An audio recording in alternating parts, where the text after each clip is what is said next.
What is up, everyone? Welcome back to another video today, and in this video I'm going to be taking a look at the Gemini Jets February-March 2024 releases.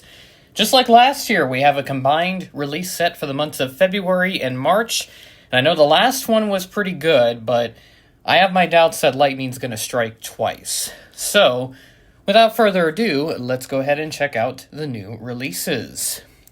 Starting off with a pretty decently sized 1-200 batch.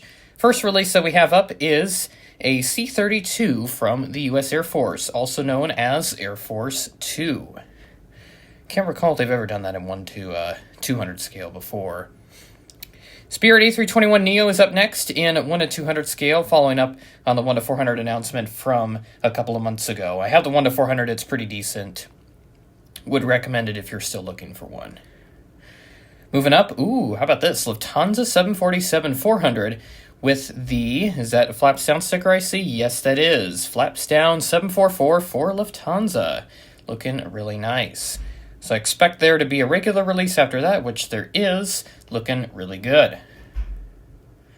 Moving on up, and would you look at that? The Delta 757 widget in 200 scale. The last release is very popular, and I know retro collectors in this scale are going to be very, very happy to see this. And hopefully they'll bring down the price point of the old release, because I think it was like over $1,000 at one point or something. I don't know. It was pretty ridiculous. I'm glad that Gemini finally re-released it. Next up, we have a Government of Canada A330. Looking really interesting here. Royal Canadian Air Force A330. I think it would be a CC330, technically, because that's how they usually designate them as. Yep, CC330 Husky, and I know NG has done this in the past in 400 scale.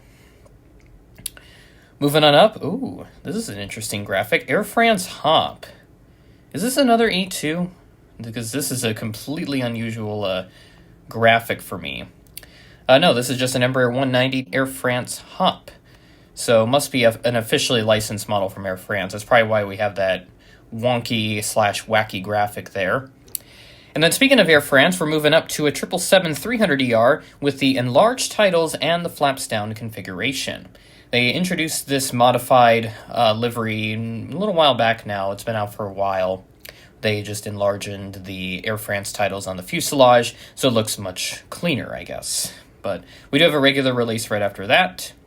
Pretty decently sized 1-200 sets. I'm quite impressed. And down to our final release, Air Canada. The Air Canada Jets A320 with the inverted Air Canada livery. So you've got black on top and the white on the bottom instead of it being the other way around for the regular Air Canada stuff. All right, 1-400, let's see what you got for us this month. As I said before, I doubt lightning's going to strike twice, so we'll go ahead and check out what's on deck. WestJet. Okay, this will be pretty decent for our Canadian collectors. The WestJet 737-600. And yeah, WestJet has since gotten rid of these, so if you're looking for something a little more current, this probably isn't for you, but a WestJet 736 certainly doesn't hurt anyone. Here we have the new Air Force One. This is the VC-25B on the 747-8I. I'm at least glad they went with the standard, the blue livery, instead of that whatever other livery that was proposed a little while back. I know Gemini did that one as well, I believe. So I'm glad that they stuck with the current livery that's on the VC-25A. This should look really nice when that starts flying in those colors in the future. And we have another one of these interesting backwards graphics. This is a Transavia A320neo. Wonder why we're getting some of these backwards graphics. This has never happened with me covering Gemini Jets releases. I know they used to be the other way around a long time ago, but it's been a while since it's been like that. Moving up, we've got ourselves Nevada 1, the Southwest 737-800, the new Nevada 1. Probably not going to get it because I'm sick and tired of hunting down all these state liveries, to be totally honest. I'd rather not try to run around and find those things anymore, so I'm done collecting those state liveries. Next up, we've got a British Airways 777-300ER with flaps down configuration. Another British Airways standard livery to add to your collection if you're looking for one. I should add a couple of them to my collection as I only have a 7810 and a 222 right now. But there's our regular release to follow.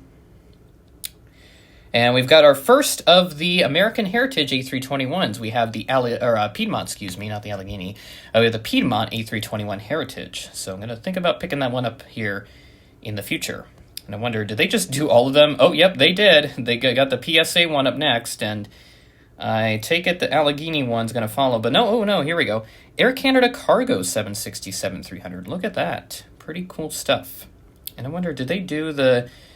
Okay, no, they didn't. I skipped over one of the releases. But we have the Air Canada Jets A320 with that inverted Air Canada livery. And that, I believe, is everything that we have in this release. And that is indeed correct. All right, so just overviewing everything to make sure I didn't skip over any other particular releases, which I didn't. Looking good. All right, so overall, nothing of significant interest to me, though I'll probably pick up the American Piedmont and PSA Heritages. I'm surprised they didn't do the Allegheny to go with it, just to complete the trifecta if they were going to do two of them to begin with.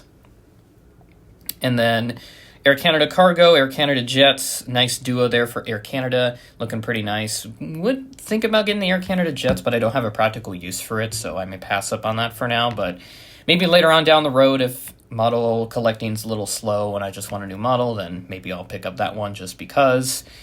We have the British Airways 777s. Those are pretty standard. Your Southwest Nevada 1 and the Transavia A320neo. And then the new Air Force One, and then that WestJet 736. The first utilization of that mold in a little while, because we last saw it, I don't think it was in 2023. I think it was in 2022. Or yeah, it was in 2023. Yeah, we saw the Janet release back then. So this is the first use of that mold in a little while, but not too many options, so certainly can't do a whole lot. Moving on down into 1 to 200, we have the Delta Widget 75, which is the highlight of that release, no question. I'm sure a lot of retro collectors are going to be happy about that. You don't have to spend $1,000 on it anymore. You have to spend just a little under $100, but that's much better than paying $1,000 for one of those 1 to 200 older Widget 75s that's on the market right now. Lufthansa 747-400s are a nice touch. I imagine they're going to get rid of them pretty soon. I hope Gemini does one and 1 to 400, and I may pick it up just for that. Just because they are one of the last passenger carriers to operate it. And I know Asiana, they're supposed to get rid of them here next month. They only operate it on one route right now. I think it's out of Seoul. I forget where. But I just remember somebody talking about that the other day. So yeah, any immediate picks for me? Probably not. I will have the Piedmont and PSA Heritages on my checklist, but I think for now, I'll go ahead and pass up on everything. Not necessarily the worst thing in the world. Would have expected better, but hey, it's Lunar New Year, so certainly can't complain too much. So with that being said, that is the end of the video. Thanks for watching, and I will catch you in the next video.